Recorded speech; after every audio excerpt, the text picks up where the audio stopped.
First contact and dismissal. The massive view screen aboard the UES Horizon displayed an awe-inspiring sight: the crystalline spires of the Australian Federation's capital station, stretching like frozen lightning against the backdrop of swirling nebular clouds. Captain Isabella Rhodes stood at attention, her weathered hands clasped behind her back as she observed the approach. 20 years of naval service hadn't prepared her for this moment, humanity's first official presentation to the Galactic Council. Docking procedures initiated, Captain. Lieutenant James Wong announced from his station, his fingers dancing across the holographic controls. They're questioning our ship's design again. Isabella suppressed a smile. The Horizon's sleek profile and modest size had been drawing confused looks since they'd entered Federation space.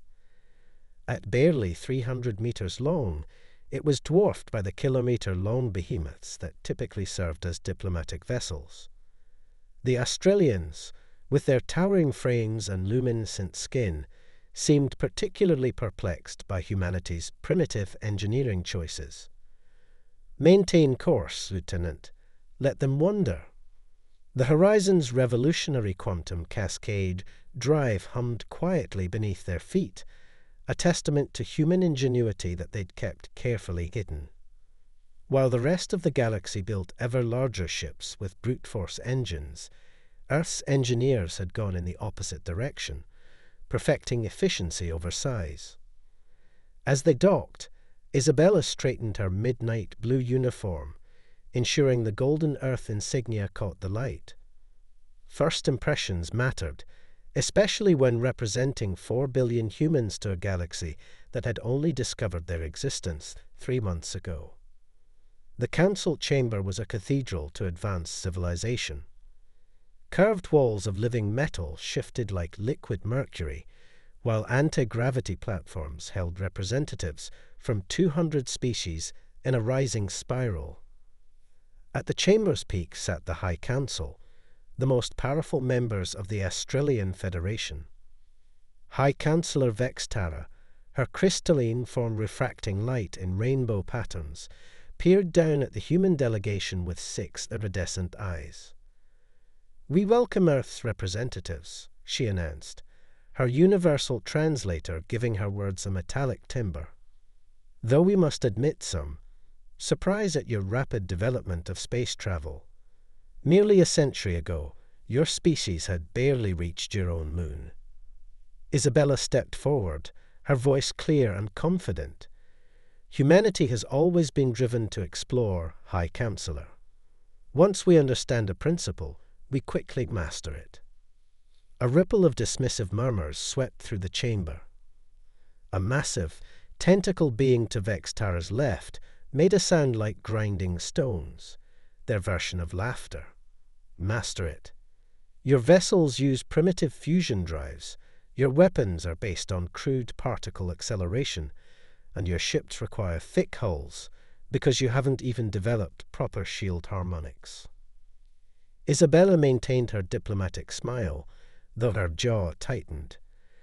They deliberately outfitted the Horizon with outdated technology for its public appearances. Earth's true capabilities remained hidden in classified shipyards back home. "We're eager to learn from the Federation's experience," she replied smoothly. "Humanity comes seeking peaceful exchange and mutual growth." "Yes, yes." Vextara waved a crystalline appendage dismissively. "We've reviewed your application for Federation membership. We are willing to grant Earth-protected status. Under supervision, of course. Your species will need considerable guidance before it can meaningfully contribute to galactic society." The terms laid out over the next hour made Isabella's blood boil. Earth would be restricted to limited trade routes. Human ships would require Federation escorts. Technology transfers would be strictly controlled. They were being offered a gilded cage, not true membership. Furthermore, a Serpentine councillor added, "We've observed your concerning tendency toward rapid military development. All human combat vessels will need to be decommissioned. The Federation will ensure your protection." Isabella felt Common Sergeant Maria Alvarez tense beside her. The veteran Marine's hand twitched near where her sidearm would normally be, had they been allowed to carry weapons in the chamber. "Distinguished Council," Isabella responded carefully.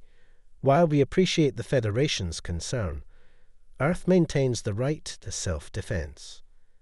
Our history has taught us the importance of being prepared." Prepared. Vex Tara's crystalline form sparkled with apparent amusement. "Dear Captain, your entire fleet wouldn't survive an engagement with a single Federation battleship. We've analyzed your capabilities thoroughly. This isn't a negotiation, it's a mercy. Accept our protection, or remain isolated in your little corner of space." Isabella met the High Counselor's gaze steadily. "We request time to consider the terms and consult with Earth's government." Of course.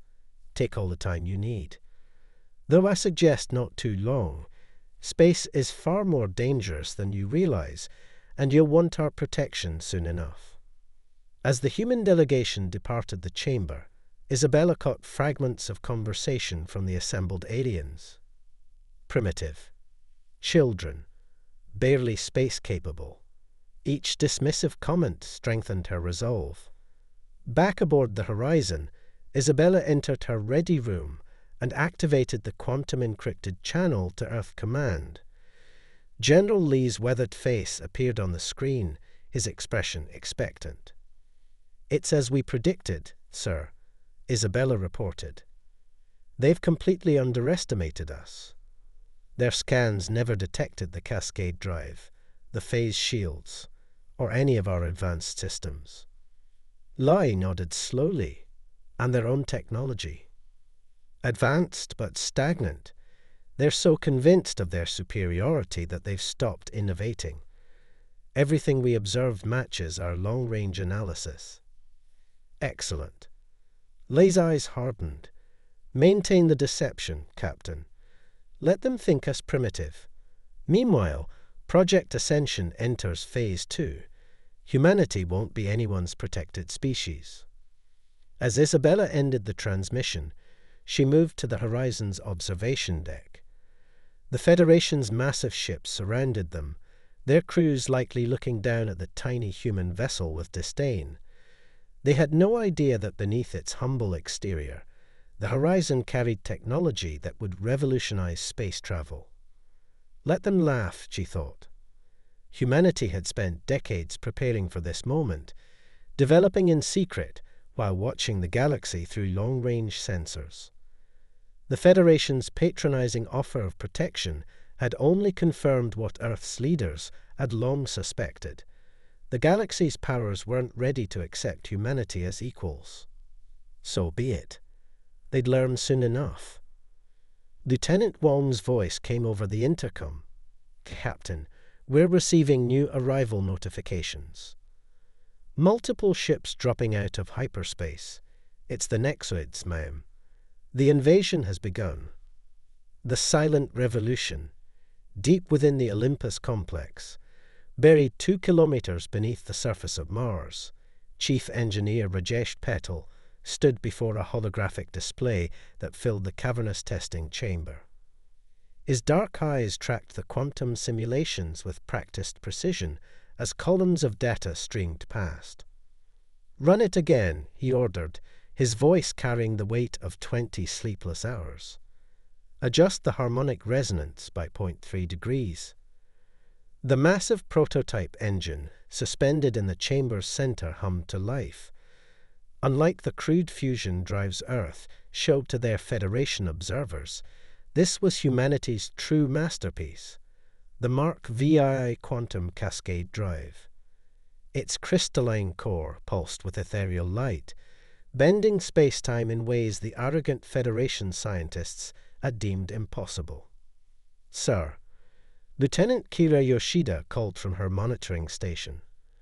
"Power output is stabilizing at 300% above Federation standard.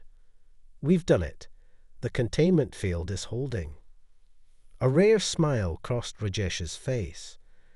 After 5 years of relentless work, they'd created an engine that could outrun anything in known space. Not that the Federation would know about it. Not yet. The chamber's massive doors slid open with a hydraulic hiss. Admiral Helena Torres strode in, her cybernetic eye glowing faintly as it analyzed the test data. Progress report, Chief Engineer. The Mark VI is ready, Admiral. We can begin installing them in the Ghost Fleet immediately. Helena nodded, her expression grim. Good, because our window of opportunity is shrinking. The Federation's protective patrols are becoming more intrusive. Their latest diplomatic note demanded access to our shipyards. Let them look, Rajesh replied, gesturing to the holographic display. All they'll see are the decoy facilities we built on Luna. Meanwhile, the real work continues here and at the Jupiter yards. The Admiral's cybernetic eye flickered as she processed new information. Captain Rhodes reports the Federation remains completely convinced of our technological inferiority. Their arrogance is our best camouflage. A junior technician approached with a data pad, waiting respectfully until Rajesh acknowledged him. Chief, the latest report from Deep Space Array 7. We've detected 3 more Nexoid scout ships testing Federation borders. Their energy signatures match the patterns from the Arcturus incident. Helena's organic eye narrowed. They're getting bolder. The Federation's patrols haven't detected them. No, ma'am. Our quantum sensors are picking up things that advanced technology can't see. The Nexoids are using some kind of phased cloaking system, and the Federation calls us primitive, Rajesh muttered, manipulating the holographic display to show the sensor data. Their entire detection grid is based on outdated tachyon scanning. They haven't innovated in centuries. The Admiral moved closer to the display, her cybernetic eye rapidly processing the information. How many ships are ready? 300 in the Ghost Fleet, completely equipped with our latest tech. Another 500 will be ready within 2 months. All of them equipped with quantum cascade drives, phase shields, and the new graviton lance weapons.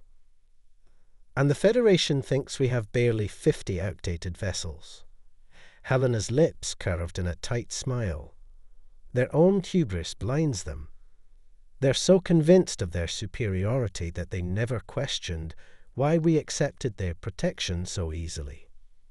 A priority alert flashed across the holographic display. Rajesh's fingers flew across the controls, bringing up a real-time feed from their quantum sensor network. Admiral, you need to see this. The display showed a massive energy surge at the edge of Federation space. Dozens of ships were emerging from what appeared to be artificial wormholes, ships that dwarfed even the Federation's largest vessels. The Nexoid invasion fleet, Helena breathed. They're not testing anymore. This is it. Rajesh's hands clenched at his sides. The Federation's defense grid still hasn't detected them. They're completely blind to the threat. How long until they reach inhabited space? At their current velocity, 72 hours. Maybe less if they're pushing their engines. Helena's cybernetic eye pulsed rapidly as she interfaced with the command network. Contact Captain Rhodes. Tell her to maintain her cover for now, but be ready, and get me a direct line to Earth Command. As the Admiral moved to a secure communication terminal, Rajesh turned back to the quantum cascade drive prototype. Soon, the galaxy would learn that humanity's apparent submission to Federation authority had been a carefully crafted deception. Lieutenant Yoshida, he called out, begin final preparation sequence for the Ghost Fleet. It's time to show the galaxy what human ingenuity can really do. The massive engineering chamber hummed with renewed purpose as technicians and engineers moved with practiced efficiency. Humanity had spent decades preparing for this moment, developing technologies that the Federation had dismissed as impossible. A massive hologram materialized in the center of the chamber, showing the Nexoid fleet's approach vector. Their ships moved with an alien grace, their hull designs unlike anything seen before. The Federation's mighty battleships would be helpless against such advanced technology. But humanity's ships, they were built for exactly this kind of fight. Message from Earth Command, Helena announced, returning to the main floor. Operation Shadowfall is now active. All Ghost Fleet vessels are to prepare for immediate deployment. Rajesh nodded grimly. The Federation mocked our tiny ships, called us primitive. They never wondered why a species capable of reaching the stars would build vessels so small. "They're about to find out," Helena replied, her organic eye gleaming with determination. Sometimes the best place to hide a sword is in plain sight. Throughout the massive underground complex, klaxons began to sound. The time for hiding was almost over. In 72 hours, the galaxy would learn that humanity's apparent technological backwardness had been the greatest deception in cosmic history. And not a moment too soon, because the real enemy was coming, and the Federation's vaunted superiority was about to prove worthless against it. "All personnel to battle stations." Helena's voice echoed through the complex. "Operation Shadowfall begins now." The Nexoid threat. The pride of the Australian Federation, the super-dreadnought Eternal Radiance, erupted in a spectacular explosion that lit up the dark space around Proxima Colony. High Commander Zixtal watched in horror as the massive vessel, over 3 kilometers long and believed invincible, split apart under the Nexoid assault. "Impossible," he whispered, his crystalline form clouding with distress. "Our shields, they were at full power." "Sir," his tactical officer reported, voice trembling, "the Nexoid weapons. They're somehow facing through our defensive barriers. Our technology isn't. We can't." Another Federation battleship vanished in a flash of light. The Nexoid vessels moved with terrifying precision, their black hulls seeming to absorb light itself. They were smaller than Federation ships, but their weaponry cut through the most advanced shields like they didn't exist. "Send the evacuation signal to Proxima Colony," Zixtal ordered. "All civilian ships to jump immediately. Military vessels will cover their retreat." But the Nexoids had already thought of that. As the civilian ships attempted to enter hyperspace, strange energy webs materialized around them, trapping them in normal space. The alien vessels surrounded the colony like circling predators, their weapons charging for another barrage. "High Commander," the communication officer called out, "we're receiving transmissions from 17 other sectors. The Nexoids, they're everywhere. Our outer colonies are already falling." Zixtal's crystalline appendages trembled. In 6 hours of combat, the Federation had lost more ships than in the last century of minor conflicts combined. Their mighty fleet, the supposed pinnacle of galactic engineering, was being systematically dismantled. "Contact the High Council," he ordered. "Tell them." A new signal cut through the command channel. The holographic display filled with an image that chilled Zixtal's core. A Nexoid. Their biomechanical form writhed with tentacles of living metal, multiple eyes glowing with cold intelligence. "Your resistance is noted," the creature spoke, its words bypassing the universal translators and appearing directly in their minds. "Your technology is insufficient. Your species will be harvested. This is not a negotiation." The transmission cut off. Across the battlefield, the Nexoid ships began their final approach toward Proxima Colony. Its 6 million inhabitants could only watch as their supposedly invincible protectors fell one by one. "Sir," the tactical officer reported, "new contacts appearing at the edge of the system. It's the humans." Zixtol felt a mixture of dismay and pity. The primitive Earth ships would be annihilated instantly. Order them to retreat. Their vessels don't stand a chance. His words died in his throat. The human ships moving into view weren't the crude vessels he was familiar with. These ships were different, sleek, predatory, and radiating power readings that his instruments couldn't properly analyze. The UES Horizon led the formation, but it had shed its humble exterior, like a snake casting off old skin.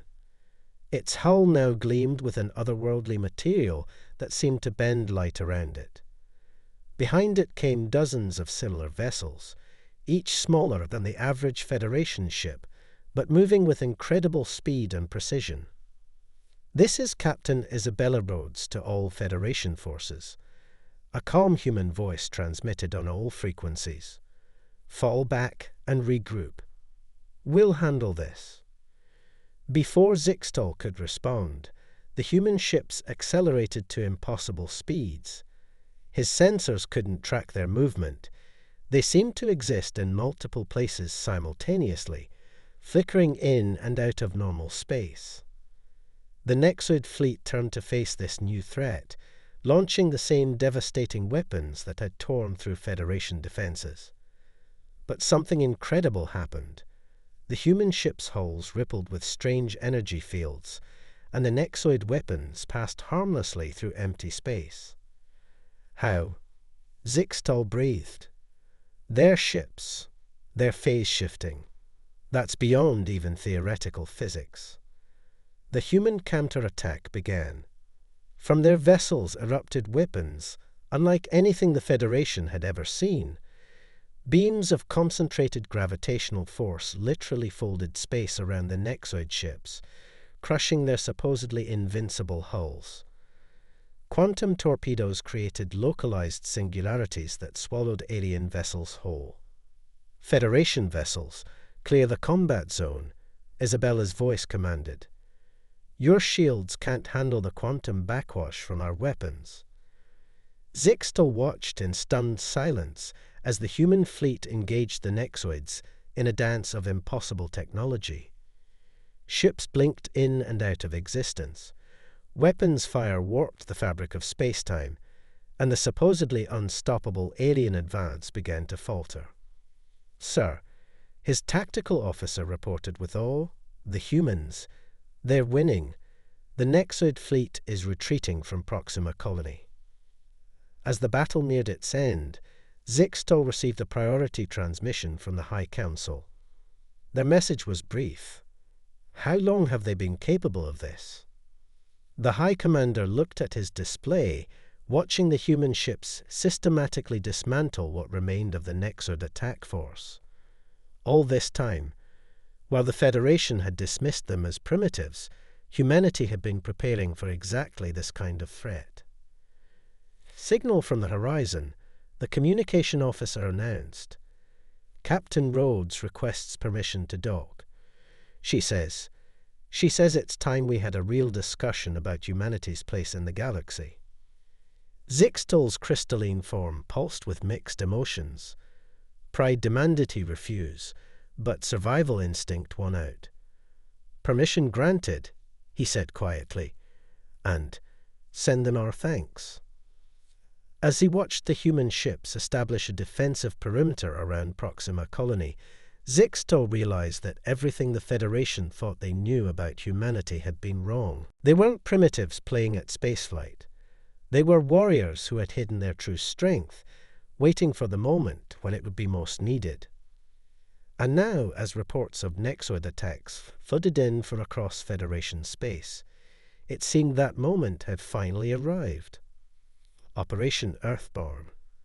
The Federation Emergency Council chamber had never seen such chaos. Representatives from 100 worlds argued desperately as reports of Nexoid victories poured in from across the galaxy. The mighty Australian Federation, ruler of known space for 10,000 years, was facing extinction. Admiral Helena Torres stood calmly before them, her cybernetic eye scanning the panicked aliens. Behind her, Captain Isabella Rhodes and Chief Engineer Rajesh Patel waited silently as the Federation leaders finally exhausted themselves. High Counselor Vextara, her crystalline form dulled with stress, addressed the humans. "You've proven your worth at Proxima Colony. Name your price for defending our worlds." "Price." Helena's voice cut through the chamber. "You still don't understand. We're not merchants selling protection. We're offering an alliance, a real one, as equals." She gestured, and Rajesh activated a holographic display showing thousands of ships emerging from hidden shipyards throughout Earth's solar system. The Ghost Fleet in its entirety. Humanity's true military power revealed at last. "Operation Earthborn begins now," Helena announced. "Our fleets will deploy to every threatened system. But we need the Federation's cooperation. No more patronizing, no more restrictions. Either we work together as equals, or we'll save Earth and let you fend for yourselves." The Council erupted again, but this time in voices of agreement. Within hours, the combined forces of humanity and the Federation began the largest military operation in galactic history. Rise of the Star Guard. 3 months later, Captain Isabella Rhodes stood on the observation deck of the newly commissioned Star Guard headquarters, a massive space station jointly built by human and Federation engineers. Below, Earth glowed like a blue jewel, now recognized across the galaxy not as a primitive backwater, but as the home of humanity, the species that had saved civilization itself. The Nexoid War was over. Their massive invasion fleet had never expected to encounter technology that could match their own. The combination of humanity's advanced quantum weapons and the Federation's vast industrial capacity had proven unstoppable. "Captain," Lieutenant Wong's voice came over the comm. "The first class of joint human Federation crews is ready for inspection." Isabella smiled. On the training deck, she found rows of human officers standing alongside their alien counterparts. The Federation's arrogance had been replaced by genuine respect, their dismissal of primitive species transformed into eager collaboration. Chief Engineer Rajesh approached with a Federation scientist, deep in discussion about merging their technologies. "The quantum cascade drive was just the beginning," he explained. "Wait until you see what we're developing next." The final ceremony was brief but meaningful. The Australian Federation was dissolved, replaced by the Galactic Star Guard, a true alliance of equals. As Isabella watched human and alien ships patrol together, she reflected on how far they'd come. "You know," Admiral Helena Torres said, joining her at the window, "some still ask why we hid our capabilities for so long." "And what do you tell them?" "That sometimes the best way to teach humility is to let others underestimate you." The Federation needed to learn that progress doesn't always mean building bigger ships or more powerful weapons. Sometimes it means being clever, being patient, and knowing when to reveal your true strength. Outside, a new class of hybrid vessels began their training maneuvers. They combined Federation scale with human innovation, crewed by both species working together. The galaxy had learned its lesson. Never again would a species be judged by its size or its youth. The Nexoids had been defeated not by brute force, but by the combination of human ingenuity and Federation experience. Now, as new threats emerged from the dark between the stars, humanity stood ready, not as the primitive species they pretended to be, but as equals among the guardians of the galaxy. And if anyone else made the mistake of underestimating Earth's tiny fleet, they would learn the same lesson the Federation had. Sometimes the smallest ships carry the biggest surprises. End.